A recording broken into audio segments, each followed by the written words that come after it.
मित्रों, ये स्कंद पुराण है और आज इस शास्त्र के माध्यम से हम जानेंगे कि यदि अपने जीवन में कोई भी गलती से पाप कर्म बन गया हो, अगर आप उसका प्रायश्चित नहीं करते हैं तो वह बढ़कर उपपातक के रूप में पड़ जाता है और अधिक फल भोगने के लिए मिलता है। इसलिए जैसे भी हो सके जाने अनजाने में जो भी पाप कर्म बन गया हो उसका प्रायश्चित अवश्य करना चाहिए। आज इस शास्त्र के माध्यम से यही जानेंगे। धर्मशास्त्रकारों ने ब्रह्म हत्या के लिए कोई प्रायश्चित नहीं देखा है।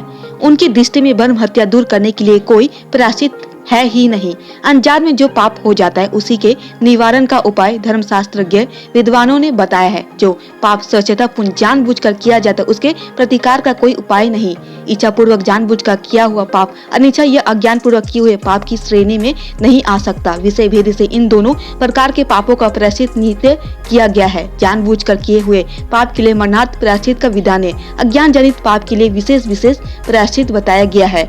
तुमने जो पाप किया हो अनजान में नहीं हुआ है, तुम्हारे द्वारा स्वयं जानबूझकर विद्वान पुरोहित ब्राह्मण का वध किया गया, अतः उसके निवारण का कोई उपाय नहीं है। जब तक मृत्यु नहीं हो जाती तब तक तुम इस जल में ही स्थिर भाव से पड़े रहो। दुर्मते, तुम्हारे 100 अश्वमेघ यज्ञों का फल तो उसी समय नष्ट हो गया जब तुमने ब्राह्मण की हत्या की थी। जैसे छिद्र वाले घड़े में थोड़ा भी जल नहीं ठहरता, उसी प्रकार पापी मनुष्य का पुण्य प्रतिक्षण नष्ट होता रहता है। जो पाप कर्म करने वाले मनुष्य उस पाप के लिए कोई प्रायश्चित नहीं करते, उनका वह पाप थोड़ा हो या अधिक, उससे एक दिन वे पीड़ित होते ही हैं। प्रियगण, यदि पाप बन जाए तो उसकी पूर्णता शांति के लिए तत्काल प्रायश्चित करना चाहिए। पापों का प्रायश्चित अनेक प्रकार का बताया गया है। उपपातक अधिक काल तक रह जाने या बार बार उसकी आवृत्ति होने पर महापातक के रूप में परिणत हो जाता है। जो मनुष्य सवेरे, दोपहर और शाम को सदा स्वधर्म पालन रूप तपस्या करते, उनका पाप नष्ट हो जाता तथा वे उत्तम लोक प्राप्त करते। इसीलिए दुचरण पर्यान इंद्र को इस पाप का कर्म ही फल मिला है।